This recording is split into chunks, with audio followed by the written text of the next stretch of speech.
இன்றைய நற்செய்தி புனித லூக்கா எழுதிய நற்செய்தியிலிருந்து வாசகம். அதிகாரம் 10, இறை வார்த்தைகள் 38 முதல் 42 முடிய. அவர்கள் தொடர்ந்து சென்று கொண்டிருந்தார்கள்.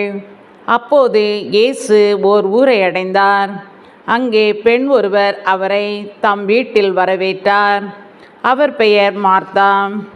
அவருக்கு மரியா என்னும் சகோதரி ஒருவர் இருந்தார்.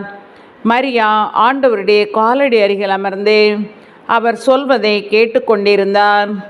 ஆனால் மார்த்தா பற்பல பணிகள் புரிவதில் பரபரப்பாகி இயேசுவிடம் வந்து, ஆண்டவரே, நான் பணிவிடை செய்ய என் சகோதரி என்னை தனியே விட்டுவிட்டாளே, உமக்கு கவலை இல்லையா?